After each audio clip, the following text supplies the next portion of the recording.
Greetings, everyone. Today, we're here back at Unlocked Radio with your hosts, Chip and Rio. Yep. Yeah, we are here on Monday. What the frick date is it? I don't even keep track 21st. anymore. 21st. Monday, January 21st, 2014. Oh, it's the 20th. We're all over the place. Yeah, this is what happens when you don't keep a regular sleep schedule. And My phone told me to be here, so I'm here. Yeah. Anyways, so today's episode spans all the way back to Rio's high school years. Yeah, probably. Waiting in line further than that. Waiting in line for the original episode to come out. Yeah. I actually do remember doing all these. We're talking about a lot of Star Wars stuff today. Star Wars universe. Yep, Rio was in high school when New Hope came out, guys. When that's As you can tell from his hairline. Right. Yes, I was in high school in 77. Yeah, that came out in 77. So, no, but I was definitely in high school when episode 1 came out, when Phantom Menace came out. So was I. I was in 9th grade. I remember sneaking, like, all the white kids in my school left, and we ditched school to go see episode 1 the day it came out. Oh, geez. Yeah, there's a lot of that going on. We're going to get more onto the LucasArts aspect of the game today, but we'll get more on that later. There's a lot of things we're going to talk about: the rise and fall of the Empire, not the Imperial Empire, but the actual LucasArts Empire, and then get on to the whole Disney thing and if it's going to be good or bad and all that. This is still like less than a year old, the whole Disney thing. A lot of people I know are really upset with that just because of the Old Republic, but we'll get into that a little bit more later on. Yeah. In the meantime, you're watching Unlocked Radio here on Morning Show Central Radio Network, MSCRadioNetwork.com, as you can see down below. Go there to check out all the other shows in the MSC Radio Network.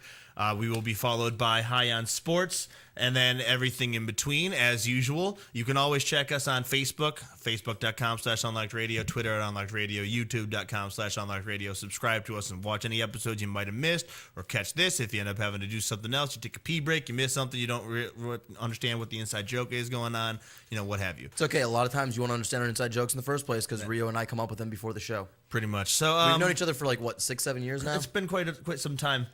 So half of a decade. If you want to try to get to know us a little better, you can head on, and if you forget any of the other stuff, head on to unlockedradio.com, and you can get all the information that we're giving you here, all of our episodes listed, and then you can see kind of how quirky and retarded we are. And nude pictures of Rio.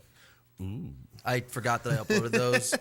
My bad if you guys are a little, sensitive or, easy, queasy stomached, Actually, I'm the hairy one. In case you can't tell. It's strange. All right, so before we get started on that, I want to read off a couple little things, just new stuff that's going on, not necessarily related to the Star Wars universe, but there's a couple things going on in the gaming world. Keep you updated. Yeah, keep you updated. There's a witty, peculiar survival game called Don't Starve. It's officially a big hit, as over 1 million people have now braved its madcap virtual wilderness, according to developer Cly Entertainment. Cly community manager Corey Rollins stated in an interview with Edge, well before the end of 2013, they had over 1 million Don't Starve players. With PlayStation Plus, beyond promotion of being a featured game, a lot of people who maybe wouldn't have tried the game did and really enjoyed it. Some of those people went on to check out the PC version as well and would maybe be interested in the upcoming DLC. The DLC Rollins mentioned is titled Reign of Giants. Scant information is available on the edition. The sum of what we know is that Reign of Giants can be found in the teaser, which will be on our Facebook page after the show, or you can find on YouTube by just searching Reign of Giants. There's currently no word with when Reign of Giants will debut, unfortunately. Beyond that add-on, Cly's future plans for Don't Starve involve bringing the quirky game to other platforms. Rollins said, we're investigating a proper Vita version at the moment, but we're not quite sure yet. Currently, a lot of people play Don't Starve, the console edition, using the PS4's remote play, and really enjoy it, so we're looking into a proper Vita release. Rollins added, as for iOS and mobile, that is something we've also been investigating and we think might work, but is not at the front of our development priorities right now. Also, a game that is currently in a open beta, I believe, is what it's technically being classified as. Bravely Default for the Nintendo 3DS. It's a free download on the Nintendo Marketplace right now, so if you can connect to the internet, please go ahead and do that. I haven't gotten a chance to play it yet. However, every single GameStop employee that I've street passed, which is like 3 or 4 different stores on multiple occasions with different staff working each day, their most recent game that they've been playing is Bravely Default. I've heard nothing but rave reviews, and I believe Game Informer magazine even has an article on it. So that's interesting. Definitely check it out, guys. I recommend it. I've heard nothing but good things, and my friends don't lie to me because I stab them when they do. All right. I mean, what's going on with this game? What have you found out? Because there's a lot of information that I'm sure if I don't know it, there's probably some people that don't know it. It's an RPG style game, from what I understand, and you're looking at something similar, well, typical general, RPG, Final Fantasy style, I guess. The kind of battle sequence. However, definitely remodded graphics, better storyline. I've heard nothing but good things. A lot of people, their only descriptive word is "wow." Just download it. Yeah. So okay. Well, I guess we'll just have to go ahead and download it. I haven't actually connected to the internet. I've never actually connected to the internet with my DS except for once, and that was to get my Torchic in Pokemon. But I've been meaning to, and I might actually go over to, kind of swing my patrol vehicle near the Mazda dealership and steal their Wi-Fi to download that later tonight when I'm at work. So I haven't decided yet, but probably. I don't like stealing people's Wi-Fi, but I feel like this is a necessity because of the things I've heard, and I want to post a review on the Facebook and possibly the website. Give you guys a rough general idea about what's going on with it. Yeah. So I mean, if you check want that on YouTube and everything else. if you want my you want my input. I'll give a detailed review, and I'll also give a quick synopsis, depending on which you'd prefer. So I'll post them both on our Facebook later tonight, which is linked to our Twitter, I believe. It should be. Everything should be all in there. Yep. Anything we post on Facebook is also going to be posted on our Twitter, just to make sure we don't miss anything. So I'll post that sometime probably around 1 or 2 tonight. Well, this morning, whatever. Woo! Yeah. So, which is prime time for you gamers, anyway. Yeah. Most of you guys are probably just rolling out of bed right now, anyways. Yeah, that's pretty true. Sitting there with your bowl of Wheaties. Yeah. Anyway, what was the name of the game again? Bravely Default. Bravely Default. So guys, check that out. Go Google search it, YouTube it, Bing it, whatever you need to do. If you're Spider-Man, you can Bing it. I definitely, I think the name is a little off-putting to me. I mean, I did see an advertisement for it in the most recent Game Informer. Saw Bravely Default. It looked, and I remember just I was like, that's what that is. I didn't. There was no details on it. It was just like a one-page, quick little ad. Yeah, it shows a picture of it, and you're like, okay. And so far, like I said, everyone's just said wow. So I'm gonna try to give you guys a quick synopsis later on, and then again a full detailed description on my opinions. I'll probably base it off of about an hour or two of play. Who knows? Yeah, we might even upload that as a little special featurette outside of the show itself. All right, moving on. A recent marketing promotion between Microsoft and Machinima has sparked a discussion about the ethics of how YouTubers make a living. Since we were talking about looking up that stuff on YouTube before, Ars Technica has a piece detailing a recent promotion where Microsoft, through Machinima, could pay YouTubers up to $3,750 for a video featuring Xbox One content, with the proviso that the YouTuber could not say anything negative or disparaging about Machinima, Xbox One, or any of its games in your campaign video. Now, reaction to the story has been mixed. Product placement is nothing new, and some dismiss it as a standard marketing practice, while others are raising questions about ethical concerns. Do or should YouTubers have to acknowledge when they are being paid to play or discuss a particular product? Now, for us, the new angle here is that Microsoft is recognizing that YouTubers as key influencers. Now, since our episodes of our show are also going on YouTube, that happens to be part of that as well. The audience will need to make a determination about whether the level of the transparency they expect from these folks, and the YouTubers will have to decide. They have to work on that and decide what their personal rules are. How much will Microsoft pay me to get Xbox One tattooed on my chest? And then just wear a low-cut shirt every day. Who knows? I mean, maybe they'll at least cover the tattoo. Hopefully. And buy you some shirts. Buy you some revealing shirts. Well, with Xbox logo on them. I mean, I'd at least hope for my student loans to be paid off, but that's really not that much. So, I mean, contact me, Microsoft, at unlockedradio@gmail.com. Yeah, do that. Last but not least, Resogun. Everyone probably knows this game. Saving the Last Humans, passively mentioned in the response to a Facebook page post about the game's nomination for Action Game of the Year at this year's DICE Awards. Developer House Marquee also indicated it's working to expand the arcade shooter. A company rep wrote, "At the moment, we are working on Resogun DLC and another PS4 project." Now, no timeline is mentioned for the downloadable content or the next project, but expect a lot of psychedelic particle effects either way. Geometry Wars, got it. Yeah, Geometry Wars, but as an arcade shooter. So that is an arcade shooter. Yeah, they're both. Either way, the Geometry Wars is like outdated. You got to remember that's like a classic by now. That's over 10 years old. Yeah, well, dude. Tracy had a new form of Galaga. Yeah. PS3. Oh my God, I've never seen it. I haven't seen It's any 3D. 3D Galaga? Really? It's horribly awesome.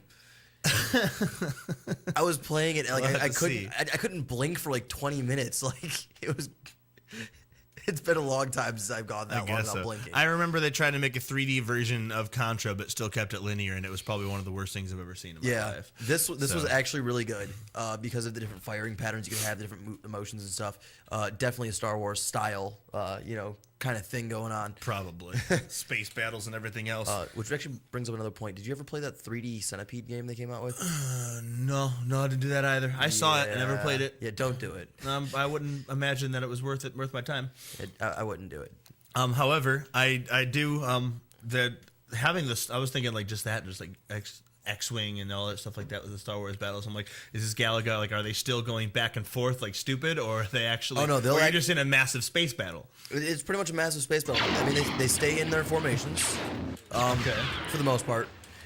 They will follow, their lead ships. There's explosives like that they're carrying between random ships for some reason, which are kind of pointless.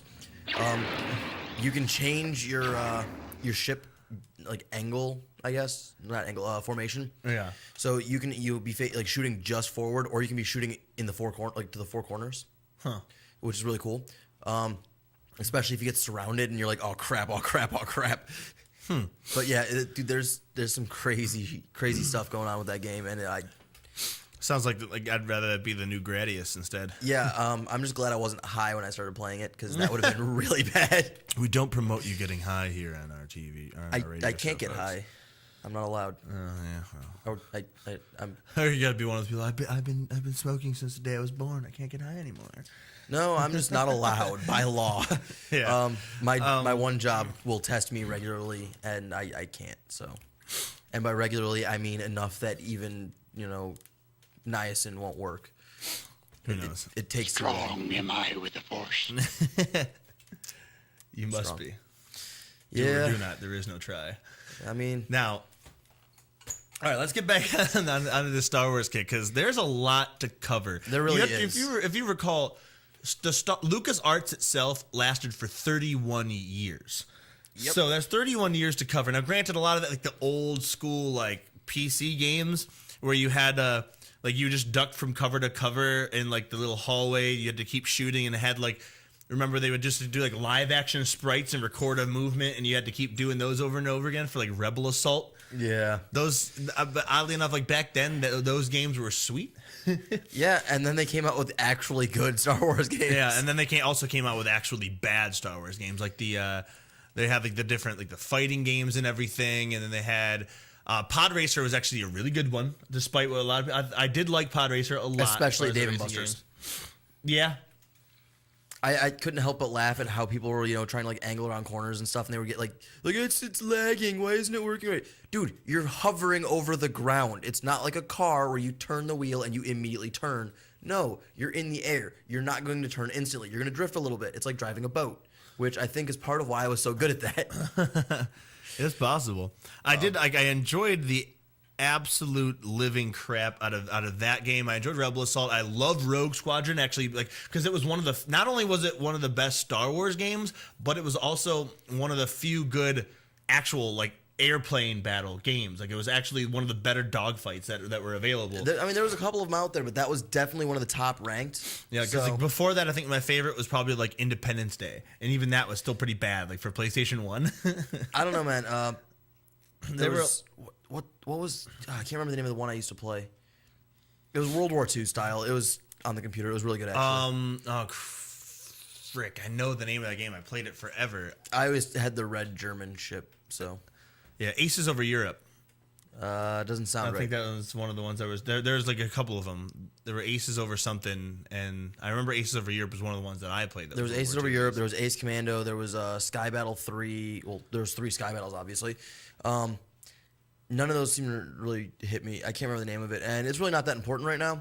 So, but apparently Rio thinks it is. I'm just kind of curious, because like a lot of big things, like one of the better things that you can do in the Star Wars universe is like the space battles and having the X-wings and everything else. Oh, yeah. X-wing is pretty damn iconic. So I'm kind of curious to see what kind of different piloting games and the actual air battle, space battle games they have. We can do another episode on that later on. But for the time being, Rogue Squadron was definitely the best at the time, and is still up there as one of the best. So. Yeah, Rogue Squadron was really good in there. They had the two of them. They had Rogue Squadron, they had Rogue Squadron 2 Rogue Leader. Then you have. They had a lot of games before you were able to be a Jedi properly. A lot of them were based on you not being a Jedi. You were just shooting stuff around, and then you had that one in the arcade where you had just one joystick and you were trying to fly the plane around, and then you had to fight Darth Vader with just the joystick as a lightsaber. It's probably one of the most frustrating times I've ever had in my entire. Yeah, the easiest way to do it is just grasp it like you're playing with it, and all right, just keep twack Darth Vader, twacking it. Twacking him with the lightsaber. No, that one's for you, Vogan. There's a lot Twacking of. It. Let's see, and what there's you go from 31 years of that to now. We have it was probably 90% of their games were bad, but the 10% that were good were really, really good. Most of the bad ones you didn't hear about. There's a lot of bad ones you didn't hear about. There's a lot of bad ones you did. There's a lot of good ones you didn't hear about too. That's the weird part. That's probably true. And then you have going from there to we found out a lot of information. If you guys check your local game or check your most recent Game Informer, there's a big article in there about the fall of the Empire and about how all the different problems that went on with LucasArts itself. And about George Lucas just being basically a maniac. And spoiler alert: George Lucas is a dick. Yeah, and all sorts of other things. They went through constant management changes and everything. Have you seen the cartoon Code Monkeys? Similar concept. Yeah, just be bought up by somebody else as a complete dick and thought they had everything planned out. Worked really well at first. Jim Ward ended up becoming the new president of LucasArts in 2001. He was responsible for The Phantom Menace hitting theaters and Attack of the Clones hitting theaters. He was on the film side. He came in. He was really good with the marketing aspect. He was responsible for Battlefront, which I'm sure every Star Wars fan loves Battlefront, and then Force Unleashed, which is one of its best-selling games ever. It's one of the best-selling Star Wars games, period. I think in 31 years. I think it is the best-selling Star Wars game. Yeah, I mean, if you count the Force Unleashed series, not so much, because Force Unleashed 2, while it was still really good, it didn't sell nearly as well. It wasn't Star Wars Force Unleashed wasn't what people expected, so no one really wanted to jump into 2. Also, the marketing and advertising on that was done piss poor at best. For 2, it wasn't really well. It wasn't that highly acclaimed. A lot of people, even friends among the gaming community that played the first one, they're like, "Wait, there's a second one coming out?" I'm like, "Yeah, dude, a week." Yeah, because the first one, everyone was like, "Oh, I finally get to be a badass Jedi." And not to mention, it was the first game where it wasn't just you can go direction if your decisions shape whether or not you become a Jedi or a Sith. It was simply, I am playing a Sith character primarily, and I'm just going to wreck shit with no regard for human decency. The achievements were all destruction based. It was great. Yeah, it's that's the first time you ever actually had to do that. Before it was hey, we're going to kind of, KOTOR was we're going to try to make it kind of open world. You can do some bad stuff if you want, and then it'll make you kind of go to the dark side, but the general rule is to try to be good. In the end, it didn't matter what you chose. The end result of KOTOR was the same. Yeah, that one kind of sucked. It was all right, you need to this one actually just put you just straight on that opposite side. They had different ones the Jedi Knights and Jedi Academies where you started in the neutral and you move either way. Same with KOTOR and KOTOR 2. You did those and there's people kind of like that aspect of being able to go back and forth, but it really didn't change much as far as the game did. It's not like Fable where things you did when you grew visually impacted. Yeah, they actually impacted the future of the game and how characters reacted to you later on. Well, KOTOR, the difficulty of the game, the way things functioned, everything was altered based off of your choices. However, the end result didn't matter. Yeah, once it got to the end, there was the end. They wanted to bring it to a conclusion and didn't want to bother with the whole bunch of multiple endings. They gave you a bunch of storylines that all kind of came back together. So that was my only issue with KOTOR. Yeah. That and the battle sequence, which they fixed with Force Unleashed, because Jesus, that battle engine was phenomenal. Yeah. That combat sequence. Making an action RPG was really nice. Like you're like, okay, I can do this turn based. I understand that it's kind of turn based. I can break myself away from it if I want to. No longer having to just dart across, hit somebody, dart back. Putting RPG elements into everything and giving you all sorts of different things that you could use was really nice. It was kind of weird that at first you could technically defend against a lightsaber with a sword. That was kind of odd. Well, but no, not with a regular sword. It's a vibro blade, which actually uses a high pitch frequency, which, according to scientific ideals, if you were actually using a lightsaber, a vibro blade should technically be able to defend against it. Just based off of the change in frequency, it should be able to defend against it. Yeah. Once you did, the one thing that they did do right is in KOTOR, once you did become a Jedi, it was far and away that somebody actually had a chance against you. Yeah. Because like you were trained to become a Jedi, and then you look at your stats and you're like, my stats aren't all that improved. And then you actually get into a fight and you're like, oh yeah, this weakling just attacked me. Like I remember having a slightly difficult time with him before. Barely anybody in that game was actually like leveled, because the game was designed so that you could do things in whatever order you wanted. So as you become a Jedi and become stronger and gain more abilities and gain more powers and become faster, your stats go up, your lightsabers become stronger, you change your crystals, whatever. The enemies don't change. Yeah, they kind of forgot to do that whole thing where, like, no matter where they just level up everything depending on what you're at, so that no matter where you go, it's scaled to give you some sort of a challenge. I feel like even creating, like, set levelings on things, like, oh, hey, this planet, everything's going to be this level. This planet, everything's going to be this level. Okay, because at least that way you have kind of a direction to go. Yeah, like, you can go whichever way you want, but just going to let you know, if you go here first, it's going to be really, really hard. Yeah, just go get that assassin robot, and he kills everything because, well, he's a dick. He does, and that was the other thing. Star Wars has always had a really good sense of humor even in their games. Yeah. KOTOR, I laughed on multiple occasions while playing KOTOR, a lot because of them and because of like the things at the sand. Like when you're trying to find out the history of the Sand People, like even they were kind of amusing dicks. Yeah, but I'm just saying that what was he, like HR-47? Yeah, I don't remember his actual like legitimate name, but the assassin robot. Oh my god, he was hilarious. I actually I had to pause and go to the bathroom because I couldn't stop laughing long enough, and I was like, I need to breathe and I have to pee, and this is really not helping me. Yeah, he's just sitting there. He's like, he just sits there and like says something straight to you and straight to your partner, and basically it's like, please tell me give me a command to kill him. Can you please give? Well, it was funny because in the first KOTOR, he was just ripping you a new one the entire game, making fun of you and degrading you and making you feel like a piece of shit. Yeah. But he cleaned up anything that you didn't kill. Yeah. Without question. It was kind of funny. Like I was like, when you were trying to find out the history of the Sand People, and like they would say something back, and he's like, "Can I just kill them?" And he would just like say something like that. He's like, "Oh, I don't think he likes you." Like the Sand People, just, and he's like, "Yeah, sorry, master, but he wants to kill you. Can I shoot them all?" In KOTOR 2, that robot became even more of a dick. He was, oh my god, just literally like you walked into the cantina in the one part, and he's just like, "They must all die." Yeah. Meat bags, everyone.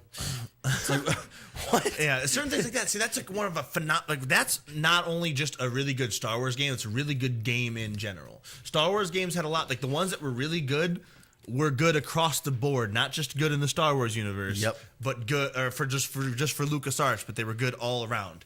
Now that Battlefront being like everyone likes playing like Battlefield, things like that. They like playing shooters and stuff like that. I was like, well, hey, let's take advantage of the massive battles in the Star Wars universe and let you guys all pilot something different. You guys have all sorts of different things, different vehicles, different guns. Shoot the crap out of each other. Dibs on the motorcycle. Dude, we're in deep space. Oh. Dibs on the motorcycle in a bubble? Yeah. It's like dibs in the airtight motorcycle. I don't know what. Dibs on the escape pod. Yeah. It doesn't have any guns. Oh. Well. Can we install some? That's another thing, dude. For those of you know, like the Battlefront and Battlefront 2, they each upgraded in their own right, and being able to upgrade to different things that you could pilot in Battlefront 2. Battlefront 3 had like one of the most ambitious designs I've ever seen. It had actually utilized the escape pods where even though it was never came to fruition, you were supposed to, and their design is having you fight around on the ground, get into a ship, fly out into space, have a war going on out there. You being able to get out of the pilot seat, run around in your ship like in the episode 4 when it starts and is shooting inside of it, and then you could run and grab an escape pod and shoot and fire yourself back down to the surface and keep fighting down there. How awesome of a concept would that have been? And they actually had it in the cards. Like, they actually had video, they had gameplay where you could actually do this, but they were like, we need to have 100-person battles, and that crashed. They just couldn't support, with all the stuff that you could do, they couldn't support that many people doing it. Yeah, they kind of overwhelmed themselves for the technology. I feel like now they might actually be able to do it. Maybe. Not guaranteed, possibly. Yeah, but with new gen consoles, it probably would be quite possible to do it. But now, as you all know, Disney bought Lucas Films entirely. So there goes every shot we ever had at a truly violent Star Wars game. Yeah, that's one problem. The one thing that they did, though, is which a lot of people got really upset about, is after they bought it, they shut down LucasArts entirely. We were at first we were all like, they're gonna put Mickey Mouse in a frickin' Star Wars game. And instead, they just closed down LucasArts in general and turned themselves basically into a publisher, where basically any other company can make a Star Wars game, and Disney has the rights to it. So they can outsource, they can pitch their ideas, and then they basically are working as the publishers themselves. So the games like Star Wars: The Old Republic, which was a really ambitious game, really risky, worked out really well. Wasn't as successful as people had hoped, but it worked as a big MMO, and it was like story driven as an MMO, which is very hard to do. Most people don't. One of the biggest issues with the Old Republic being that a lot of people, again, didn't know about it. It wasn't really advertised too much. Yeah. There was a lot of talk about it when it was in the development and when it was in beta testing, and then we went to go back into open beta, beta 2, and no one heard anything about it again until people were like, "Oh yeah, I'm playing it." It's like, well, how is it? Yeah, I mean, the maps are shoddy and this, that, and the other. Since Disney took over, though, apparently they fixed all of that. They also made it free to play. Yeah, so free to play option, so it's going on the up again. So it is on the up again. However, a lot of my friends that actually did play that game, and even the ones that were pissed off at it in the first place for being shitty. Oh, I paid for a year already, and then Disney buys it out, buys out LucasArts, and it's like, hey, by the way, it's free to play now. It's like, I just paid for a year like 2 weeks ago. Well, first off, why would you do that? But apparently they did throw in a bunch of bonus stuff to make it all worthwhile, so it was okay. Yeah. The thing is, though, like, the reason for that being, which I found out when I was reading the article, is that there's a lot of stuff because of all the games that kept going south because of the management teams at LucasArts and because of George Lucas being just insane and throwing peculiar. out peculiar and throwing out all sorts of curveballs that kept crashing games. BioWare actually did the smart thing with BioWare, was they're like, hey, BioWare, you're going to make a Star Wars game. You and EA are going to front the entire bill. You're going to pay and fund everything. We'll fund the voice work, and that's it. And that's why you didn't hear anything about it, because they had to keep it a secret in order to actually let the game be created. And that leads us to break. Yes, when we come back, we're going to be talking about some of the games that didn't quite make it out and make it to fruition. They didn't actually come to life. New Star Wars games that you probably wish would have actually come true. And we're going to go over some of the best. We're going to go over like the 10 best Star Wars games of all time. Our ideas, some other people's ideas. We'll be back in 10. You're listening to Unlocked Radio. Don't forget it.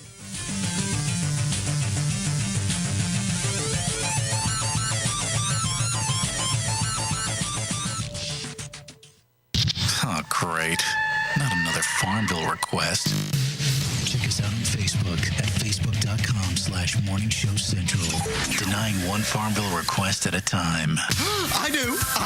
Oh my God, I know what we're gonna do. Oh, it's so delicious, I can almost taste it. If you're looking for the best sub shop in town, look no further. Hanini Subs, located at 7310 Lorraine Avenue, is the place for you. Stop in for a cold cut sub, cheeseburger and fries, wingdings and fries, and so much more. I can almost taste it. Hanini Subs at 7310 Lorraine Avenue is open 24 hours a day. Check them out on Facebook, facebook.com/burrito crazy. And if you you mention MSC Radio Network, you'll get $1 off your meal. It's all good at Hanini Subs. So damn good. Yo, it's Woody. Now, I know a thing or two about women, and I want to help all the ladies out there take care of their men. Happy Endings Orgasmically Organic Massage Oil. Yeah, I said orgasmically organic, made right here in Cleveland. Now, no other product delivers this level of purity and performance. It's guaranteed to improve your overall experience and keeps that sensitive skin soft and smooth. Guys, don't be a tool. You're doing it anyway. Might as well do it right. Get your happy ending at happyendingsoil.com. That's happyendingsoil.com. Lakewood Computer, located at 14035 Madison Avenue in Lakewood, has it all. If you're in need of computer repairs or want to cut the cost of ink cartridges and printing supplies, count on Lakewood Computer in Lakewood, Ohio to provide it all. For the past 5 years, Lakewood Computer has been providing you with a huge assortment of computer equipment and services at very competitive prices. Lakewood Computer purchases and sells pre-owned desktops, laptops, and related equipment. And they offer outstanding prices on aftermarket printing supplies, including toner cartridges and ink cartridges. With 29 years of professional experience, Lakewood Computer is highly confident in their ability to enhance your overall computing experience. Check them out online at joeslakewoodcomputer.com. That's joeslakewoodcomputer.com. Or give them a call toll-free, 855-580-0768. That's 855-580-0768. I knew something was wrong when a little pretty white girl ran into a black man's arms. You're listening to Morning Show Central Radio Network. Looking for reliable and affordable Shoutcast audio or video hosting? JWN Media offers complete Shoutcast hosting solutions for business or personal use. All plans come with full listener stats, custom web scripts for implementing your service into your existing website, full server control, super fast network, and huge bandwidth limits, a 99.5% uptime guarantee, and friendly, knowledgeable support personnel dedicated to making your hosting experience fun and easy. With plans starting at only $3 a month, you have no excuse not to get a server of your own. Plus, with the option to add auto DJ and on-demand services, you can be confident your station will be all it can be. Custom plans are also available at their website. Simply visit jwnmedia.com and click the Shoutcast hosting link to get started right now. If you have a product or service, let people know about it. Get your message out there and advertise on MSC Radio Network. It's easier than you think, and the whole planet is listening. Find out how you can advertise. Email Chris at morningshowcentral.com. MSC Radio Network has just tweeted the following. This bowel movement won't come out. Check us out on Twitter at twitter.com/MSC Radio Network. User-friendly and ready to serve. morningshowcentral.com.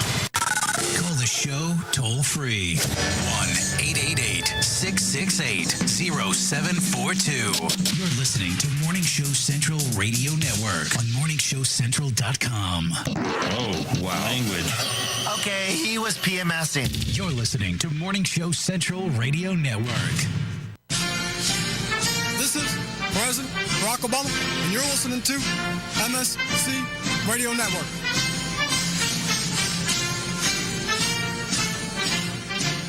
P99 Technologies. Affordable and reliable web hosting done right. Jumping from one web host to another can be frustrating. Finding a good web host can be unnerving for even the most experienced of web designers. That's why Uncensored Net Noise has chosen P99 Technologies as its web hosting supplier. Established in 1999, P99 Technologies has evolved into a first-class web hosting provider. Its 99.9% uptime rivals many in the industry. That's why they offer their 30-day guarantee, no questions asked. For more information, go to P99.com. P99 Technologies will help you get started with your web presence with honest and expert customer service. P99 Technologies. Affordable and reliable web hosting done right. With hundreds of live weather products and layers and thousands of combinations, Weather Studio provides a professional graphics and storm monitoring solution without complex user knowledge and without the industry standard price tag of $1,000 plus broadcast systems. Weather Studio displays a plethora of critical atmospheric and geophysical data on an interactive GIS-enabled computer map. Get your your free 14-day trial of Weather Studio at their website, weatherstudio.paulmarv.com. That's weatherstudio.paulmarv.com. If you have a product or service, let people know about it. Get your message out there and advertise on MSC Radio Network. It's easier than you think, and the whole planet is listening. Find out how you can advertise. Email Chris at morningshowcentral.com. If you're looking for the best in musical equipment, recording gear, sound reinforcement, and more, Guitar Center has you covered. Guitar Center, located at 26635 Brook Park Road in North Olmsted, has the tools of your trade with the largest selection of music and sound gear in the area. They cater to your musical needs and have the knowledge to help you out. Guitar Center in North Olmsted. MorningShowCentral.com uses them. You should too.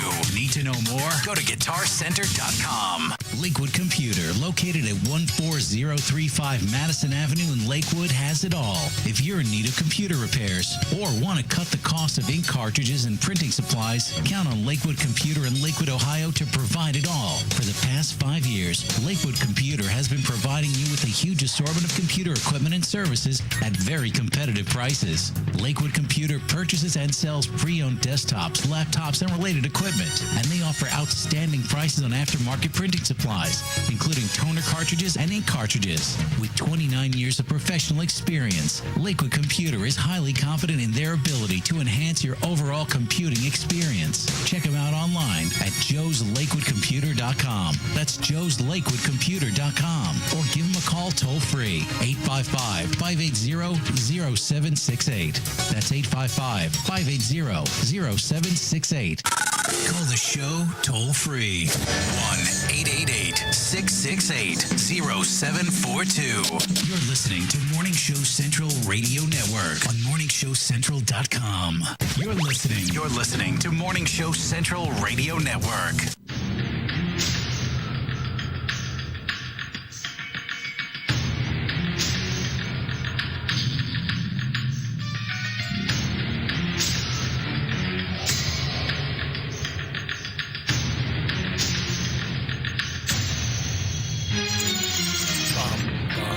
And we are back with more Unlocked Radio here on Morning Show Central Radio Network. Before the break, we talked about a couple of the new things coming out. We talked about YouTubers actually making some stuff, but we mainly talked about Star Wars and how awesome that universe is for making games, but at the same time, how many bad games that they made and how many really good ones that they made that actually brought out, past just the Star Wars universe, but really good games overall. Oh, yeah. Again, there was a lot of them. If you like the mythology and the lore behind it, Clone Wars was actually a really, really good game. It had a lot of Jedi and Sith history in there. Yeah. Bejeebus. Yeah. The thing is, like, you can go past and there's all sorts of different stuff they can do. The weird thing is that George Lucas, when he originally made Star Wars, a lot of people were like, oh, the books are different. Like, they actually didn't write the books first. He wrote the scripts first. The books came after. Yeah, the books are kind of like a lore built around the movies. Yeah, that's when he thought, initially Star Wars was just made. He just wanted to make money. He pieced and took together the story elements from different things that were successful. Like, you have like the Knights of the Round kind of thing with the Jedi Council and everything. You have monks and you have like all the special powers that people like, and there comes a Jedi, and you have that going on, and you're like, all right, let's do sword battles. Everyone likes those, and having like telekinesis, like Jedi. If you think about it, the Jedi themselves are probably one of the most overpowered characters in any particular universe, as far as like everybody else in the universe and their respective universe. Yeah, and I mean, thinking about it, it's like, all right, they have how many Jedis, and there's only ever 2 Sith at any time. Yeah, that's usually how. Yeah, and it's like. You have, although there was actually a Sith planet for a while. Yeah, there was, and that was like back in the thing, and then there's Jedi. Once the movies came around, that point the Sith have been extinct for thousands of years. And then eventually some Jedi's turned and started using the dark side again, and then that's how Sith ended up coming back into play. So you have like a lot of different ways to open it up between between episodes 1 through 3 and between episodes 4 through 6. You have stuff. The games and stuff that can go on the universe beforehand and afterward, and now there's this whole sprawling universe and mythology and lore and everything. And George Lucas actually admitted in an interview that he had no intention of it becoming that big of a thing. Yeah. So like, That's almost all LucasArts that branch that created that entire universe. When he made the movies, he's like, I wanted to make money, and I thought that this would be pretty successful, and it was. It was extremely successful. It overwhelmed him. Yeah, it's like, enough for him to actually make Skywalker Ranch. Yeah, there's like all sorts of different things that he had to do.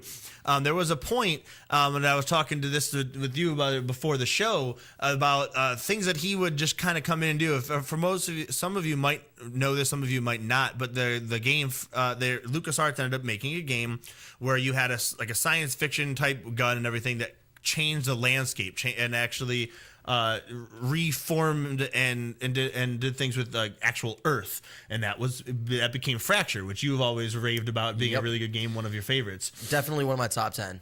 And that game was made by LucasArts, but initially the main character's name was Mason Briggs, and it was they had it as a first-person shooter. They had, and doing all this, and then George Lucas came in, said he liked what they were seeing, but he wanted them to make it third person. He wanted them to pull them out. Now you got to make a character model, and they're like, and everyone in the development team goes, "Wait, what? We're over halfway done with this. You want us to completely revamp this and do everything? That we got to change how we have to make a character model. We have to make animations. We have to make how he interacts with the world different, and all sorts of different things."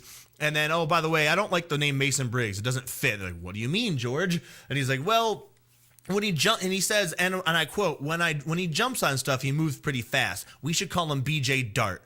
And then the developers are like, You're kidding me, right? Please tell me you're bullshitting. And he wasn't. So they had to go through this entire naming convention in the first place just to come up with Mason Briggs and how are they going to, they had to all sit around and brainstorm first name, last name. Does it ring? Does it go together? All right, done. They got Mason Briggs. Then he says, no, change it. So they have to do that whole thing all over again. And now you have Jet Brody. And coincidentally, that's the name. Jet is the name of George Lucas's son. So obviously they're like, all right, let's just hush him a little bit. Let's give him a little bit of what he wants. Yeah. So you have things like that where it would constantly happen, where George Lucas and Jim Ward and whoever the president was at the time and the management team would constantly be told to change things up, and that's why games started getting shittier and shittier, why certain games would never come to fruition and things like that, because they were constantly thrown curveballs and be told to do things that were nowhere near within the budget or the time frame. Did they work on StarCraft Ghost? It's possible. There was a lot of waiting on that one, guys. Still waiting on that Blizzard. The Indiana Jones thing. Those are a bunch of different games with that, and that never ended up happening. I think they ended up with one game that came out for the DS, and that was the only one that ever saw the light of day. And also outside of Lego. Yeah. Lego Indiana Jones happened. So aside from those two, that was it. They had all sorts of different. They wanted a whole new Indiana Jones story and everything, and then I guess they ended up meeting up with the people that ended up leaving the company and going over to Havoc Impact, and then that's when or Havoc Gaming. That's when Uncharted happened, and they're like, "Crap! They outdid us on every level. These are all the things that we wanted to do. They did them all better. This game's not going to work." And then they scrapped that, and then they were doing everything with Fracture, and then that got thrown off and then that got changed up, and so they had to do that and try to rush it out. And then you have all sorts of different Star Wars universe games that ended up not working. Battlefront 3 had the really high hopes. They had a lot of things that they were looking forward to. That didn't work either. They had a game where you actually were a Wookiee and you got to tear limbs apart and everything, which would have been really sweet, but they ended up not being able to do that either. Slash and dash gore games. Yeah, they tried to make like open world game, and then they were like, they tried to do that, and they just decided, oh, hey, we're going to start with an open world adventure game, like an Assassin's Creed type game, where you're actually going to go through and do all these different missions and explore things. And instead of just having like different cities or different islands like you would have in Grand Theft Auto, you had different planets like you had in KOTOR, but it was more open world. You had to do more things with it, and you actually level up as a Jedi and do all sorts of different things. You could be a smuggler. And then they're like, oh, well, we want to just do first person shooters because that's what's cool right now. And they would keep changing things up on them, and that's how games like kept on going by the wayside. Now, on the opposite end, you have really good games. We ended up looking up some like the top voted games. Now you have Lego Star Wars, obviously, and all the Lego games have worked out really well. Yeah. Lego Star Wars, the original trilogy, was a really successful one. That was one of the top 10s. And you have Rogue Squadron 2, Rogue Leader, because like we said before, though, like airplane games and where you're actually doing dogfights and stuff, they're few and far between, and even fewer are the ones that are successful and actually do well and actually are like, all right, this is actually, I actually have fluid mechanics, and you don't have to do like a flight simulator kind of thing. So being able to pilot an X-wing or like a Naboo fighter, a TIE fighter, and things like that, that was awesome to have to do, because like that was a big aspect of the Star Wars universe. Being able to fly was a huge thing, and being able to use Force was the other huge thing. Yeah, it was hard to do that at first, though. You had a lot of games that were just a huge shooting thing, so the blaster. And then you have the Jedi Knight series and your Jedi Academy, where you start off as Kyle Katarn, who was he was an ex-Imperial officer that he kind of switched sides. He went to the Rebel Alliance, and then he started learning the ways of a Jedi. And then that's when you had Jedi Outcast, and then you had Jedi Academy, where you're a new Jedi. Once Luke Skywalker, it's after the Star Wars universe. The last 3 episodes of 4, 5, and 6, they basically, Luke Skywalker creates a new Jedi Academy and trains new people, tries to pass on what he learns, and recreating the Jedi the Jedi Council. And then you have your main character was the first person to ever create a lightsaber with no prior Jedi training, and that was like his big thing. And then you went over it, and like you had it, they had guns and everything, and you were able to use thermal detonators and use things and do it first person, or you could zoom out to third person. You had your lightsaber and force powers, and being able to do that in a multiplayer setting, doing Jedi vs Sith, doing having people using guns, and like, all right, you can deflect blaster bolts is like a huge thing. You can actually finally do it. Was awesome. And then so the set for stun. yeah, you have certain things like that. You have Republic Commando, where you actually got to use. There's again, they go on to more of the gun aspect. You wanted to have bounty hunters and everything else, and be able to do things like that. And hey, the bounty hunters were definitely a huge thing. Yeah. Then you have Boba Fett being one of those things, and somehow in Jedi Academy, Boba Fett, even though he fell into the Sarlacc pit, evidently Boba Fett found his way out because Boba Fett's a badass. So now you have. Dude, he has grappling hooks and shit built into everything. Yeah, he's like, oh, you're gonna be digested for 1,000 years.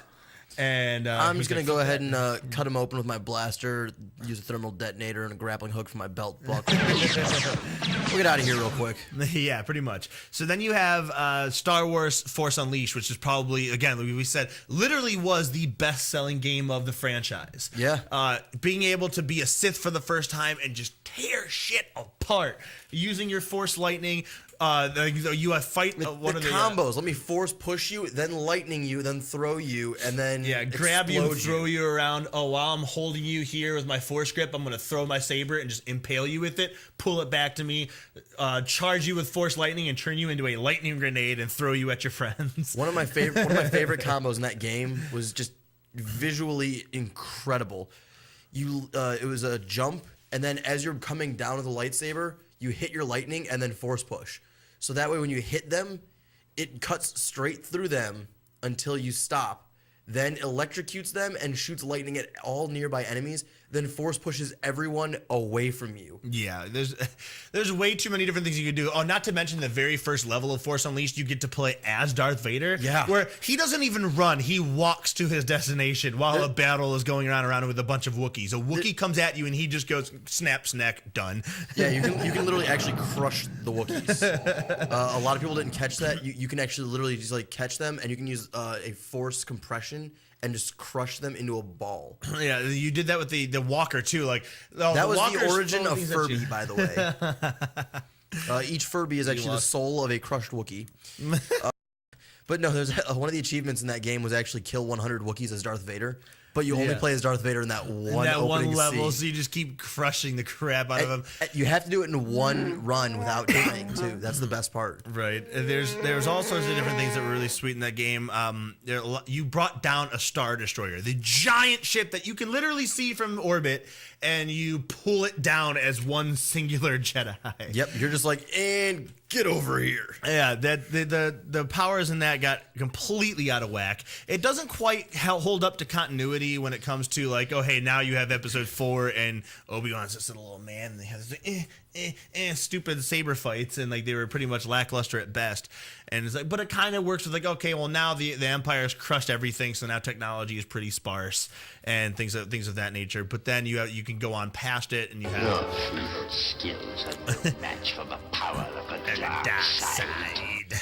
But it was really funny. Like, if you actually think about it, Yoda was like the ultimate lightsaber combatant ever. Anakin ended up becoming his rival, then surpassing him, then getting burnt and became half robot. Right. I love that too, because they're like, oh, he's the chosen one. He's going to bring balance to the Force, and then they're all like, yeah, he went dark and he became Darth Vader, and Obi-Wan was like all crying about it. He's like, I loved you, Anakin, you were my brother, and it's like, yeah, the prophecy technically is true, because in the end, he takes the Emperor and throws him down a giant chasm. But it's like, hey, and then prophecy wasn't quite what you expected. He killed every single Jedi, then every single Sith, and then he brought balance to the Force. He brought balance to the Jedi Order by removing everything that uses the Force. Force now gone, except for his kid. But his kid wasn't really, trained. So so like now that was all that was left. It's like, all right, I've destroyed it. So now he's like, I'm half Sith, half Jedi. I'm going to destroy everybody else. And then, that's one way of making fulfilling the prophecy. Yep. Are you sure? I'm pretty sure, We're not sure. Mr. Emperor. But yes, I know. All right, I'm just clarifying there, buddy. All right. Yeah, there's a lot of things with that going. Like there's constant opportunities for improvement. So now that LucasArts has technically been canned and now it's just become a publishing front, Disney sort of has a right way to go about it, because I guess they picked up on the fact that every Star Wars fan would be absolutely pissed if Disney characters made it into a Star Wars universe. However, Star Wars characters being thrown into, I don't know, say Kingdom Hearts 3 is perfectly acceptable. Yeah, we showing Darth Vader up in the Kingdom Hearts would be kind of a badass. The good thing is that now by I thought doing Ursula this, was a nightmare. The thing is, like, now by doing this though, now any Star Wars game has an infinitely larger budget than what they had before when they were going under. So special effects in movies, the scope of a game can become much larger and I'm much better. I'm actually really excited to see Episode 7. Yeah, everyone's like kind of like, are we sure? We don't know. Like, well, think about it. It's not being done by Michael Bay. Yeah, it's. I'm all on board. Yeah. It's not being done by Michael Bay. It's being done by J.J. Abrams, and he has hit before. So who knows? And not to mention, you have the budget of Disney behind you. So it's got to be at least somewhat good. Even though, like, certain times, like, yes, Phantom Menace technically a really, really shitty movie by critical standpoint, but however, it was good for storyline. It built up. And good for special effects and just overall action and entertainment. That's the one thing. Every Star Wars movie that has ever been made. When they re-released it in 3D, that was, oh my God. I had to go see it in theaters opening night in 3D, and I had to. Yeah, like the big thing about Star Wars is that any Star Wars movie, what you can expect out of it is that it's going to have the very best of budget, of special effects, of like scope of design, everything. It's gonna have awesome, massive battles. Everything's gonna look sweet in it. You're gonna expect all of that from it. They even are gonna hire like the best actors that they can get to do it. It might not always be perfect. They're not going to put Brad Pitt as a Jedi. It's not going to happen. They're not going to have George Clooney as like an old Jedi Master, although that would be kind of sweet. That might not be bad. But you can always expect them to be doing the best of what is available technologically for a movie. It's always going to have that best budget for any movie that's out in that time, probably for another 3 years after that movie comes out. So with that, on top of the fact that now Disney is behind it as well, now that's going to be like 6 years ahead of any movie that's coming out. Games wise, it's going to be really ahead of the scope, because with Star Wars, you can do first person shooters, you can do third person, you can do fighting games, you can do RPGs, you can do omniscient, you can do builder, sandbox, everything. You can do it all. Also, I wanted to bring up one last point. Technically, the government turned into the empire. Yeah. Evil took over using the government legally. Pay attention to your politics, folks. All right, On that note. Yeah, we're out of time here. We'd like to thank you guys all for watching the show, watching Unlocked Radio here on Morning Show Central Radio Network. Be sure to show them some love because they make all this stuff possible. I say it time and time again. Hanini Subs, all that stuff going on. Lakewood Computers, don't forget about all of them. Check everything up on our YouTube page, on our website, unlockedradio.com, Facebook.com. You're listening to High on Sports coming up next. Have a good night, guys. Yes, my master.